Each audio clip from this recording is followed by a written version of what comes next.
প্রিয় দর্শক, আজ একটা নতুন টিউটোরিয়াল নিয়ে আপনাদের সামনে উপস্থিত হলাম যে কি কারণে আমাদের ফেসবুকের মনিটাইজেশন চলে যেতে পারে কিংবা ভিডিওর ভিউ কমে যেতে পারে কিংবা ফেসবুক পেজে ইস্যু আসতে পারে।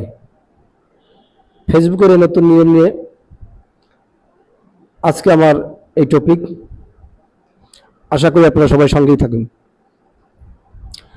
প্রথমেই আমরা যে ভুল কাজটি করে থাকি,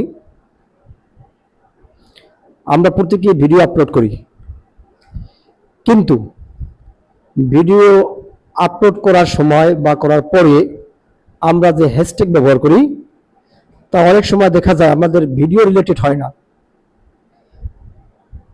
ফেসবুকের এখন নতুন নিয়ম, যদি ভিডিও এবং হ্যাশট্যাগ সেটা এক না হয় তাহলে সেই ভিডিওটা স্প্যাম হিসেবে গণ্য হবে,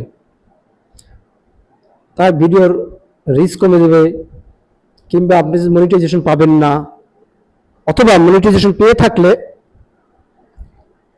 তাহলে আপনার মনিটাইজেশন চলেও যেতে পারে। তাই এই কাজটি করা যাবে না। দ্বিতীয়ত, অতিরিক্ত হ্যাশট্যাগ ব্যবহার। কখনোই আমরা 5টার উপরে হ্যাশট্যাগ ব্যবহার করব না। 5টির উপরে হ্যাশট্যাগ ব্যবহার করলে তাহলে ফেসবুকে পেজে মনিটাইজেশন নাও পাইতে পারি, এবং পেয়ে থাকলে সেক্ষেত্রেও মনিটাইজেশন চলে যাওয়ার সম্ভাবনা থাকে। আরো একটি বিষয় হলো, আমরা রিলস ভিডিওতে যে সমস্ত হ্যাশট্যাগ ব্যবহার করি, দেখা যাচ্ছে একটা পিকচার আপলোড করে সেই একই ধরনের হ্যাশট্যাগ আমরা ব্যবহার করছি। আসলে এটি আমাদের করা উচিত নয়। রিলস ভিডিওর হ্যাশট্যাগ রিলস ভিডিওতে দিতে হবে, পিকচার রিলেটেড হ্যাশট্যাগ পিকচারই দিতে হবে। যদি এই ভুলটা আমরা করে থাকি সেক্ষেত্রে আমাদের পেজে সমস্যা হতে পারে। এছাড়াও আমরা আরো কিছু ভুল করে থাকি। দেখা যাচ্ছে আমাদের অধিকাংশ ভিডিওতেই ভিডিও, থাম্বনেল, টাইটেল, বিশেষ করে এই 3টা জিনিস এক হয় না।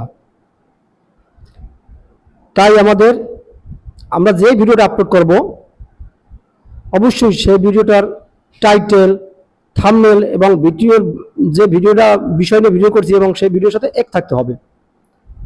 যদি এক না হয় তাহলে ফেসবুকের নতুন নিয়ম অনুযায়ী আমাদের পেজটি মনিটাইজেশন নাও পাইতে পারি।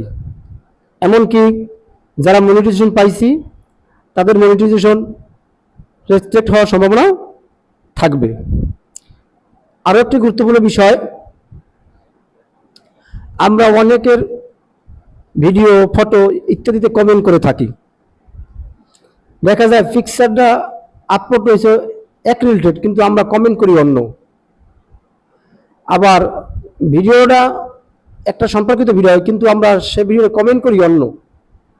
এতেও আমাদের ভিডিও রিচ কমে যাবে, ভিউ কমে যাবে, পেজের মধ্যে ইস্যু চলে আসতে পারে এবং আমরা মনিটাইজেশন নাও পেতে পারি। তাই আমরা যারা নতুন আছি, পুরাতন আছি, সবাই আমরা এই বিষয়ে সচেতন থেকে ভিডিও আপলোড করব, কমেন্ট করব। আমরা সচেতন থাকলে তাহলে অবশ্যই আমাদের পেজ সামনের দিকে এগিয়ে নিয়ে যাওয়া সম্ভব হবে। আসসালামু আলাইকুম, ধন্যবাদ সবাইকে। যদি এই ভিডিওটি দ্বারা আপনি বিন্দুমাত্র উপকার হয়ে থাকেন তাহলে অবশ্যই পেজটিতে ফলো, লাইক এবং কমেন্ট করবেন। ধন্যবাদ।